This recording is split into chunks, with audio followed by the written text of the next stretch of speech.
जिल्हा परिषद प्रशासनाकडून खासदार प्रणिती शिंदे यांच्या विकास निधीच्या शिफारसींकडे दुर्लक्ष होत असल्याचा आरोप करत जिल्हा काँग्रेसच्या शिष्टमंडळानं मुख्य कार्यकारी अधिकारी कुलदीप जंगम यांना निवेदन दिलं। खासदार प्रणिती शिंदे यांनी गेल्या वर्षभरात जिल्ह्यातील विविध विकास कामांसाठी जिल्हा परिषदेकडे अनेक शिफारसी केल्या होत्या। 11 तालुक्यांमधील विविध कामांसाठी त्यांनी शिफारस पत्र दिली होती। मात्र या शिफारसींकडे प्रशासनानं दुर्लक्ष करून संबंधित कामांसाठी निधी उपलब्ध करून दिला नसल्याचा आरोप काँग्रेस पदाधिकाऱ्यांनी केला आहे। या पार्श्वभूमीवर सोमवारी काँग्रेसच्या शिष्टमंडळानं मुख्य कार्यकारी अधिकारी कुलदीप जंगम यांची भेट घेऊन निवेदन सादर केलं।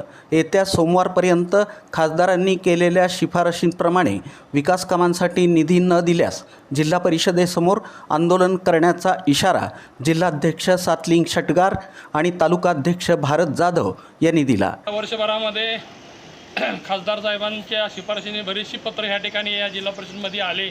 खासदार मॅडमने त्या ठिकाणी पत्र दिलेले आहेत। आता काल 24 तारखेला सुद्धा दुसऱ्यांदा स्मरणपत्र आम्ही जिल्ह्यातील ज्या कार्यकर्त्यांची गावगाडा चालवणारे जे कार्यकर्ते आहेत त्यांनी जी निधीची मागणी केली होती, जनसुविधा अंतर्गत असेल, दलित वस्ती सुधारणा असेल, 50-54 असेल, 30-54 असेल, नागरी सुविधा असेल, त्या जे विविध योजनेअंतर्गत जो निधी असतो जिल्हा परिषद मार्फत दिला जाणारा, तो निधी काही केल्या आत्तापर्यंत मिळाले गेल्या वर्षभरामध्ये खासदार मॅडमने शिफारसपत्र दिली, त्यांना निधी दिलाच गेला नाही।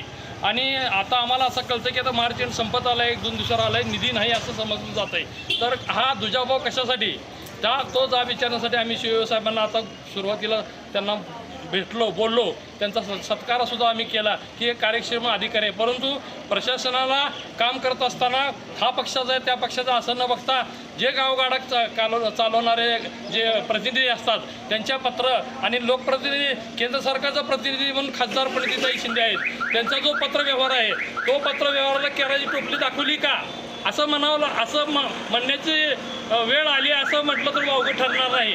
नियम असा आहे, कोणीही कुठल्याही पक्षाचा असो पण निधीचा वाटप सर्वसमान सगळीकडे व्हायला पाहिजे।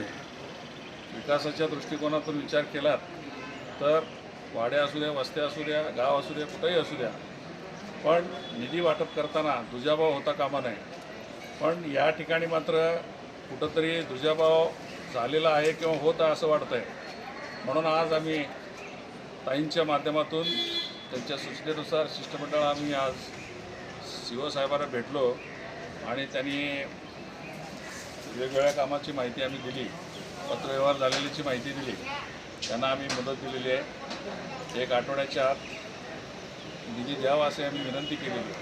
जर समजा आता मार्च एंड संपत आलेले आहे, निधी जर नाही मिळाला तर काँग्रेस सोलापूर जिल्हा काँग्रेस कमिटीच्या वतीनं जिल्हाधिकारी कार्यालयासमोर ठिय्या आंदोलन, उपोषण आम्ही सोमवारनंतर या ठिकाणी सुरू करणार आहोत अशी माहिती आम्ही दिलेली आहे। यावेळी माजी सभापती अशोक देवकते यांच्यासह काँग्रेसचे पदाधिकारी उपस्थित होते।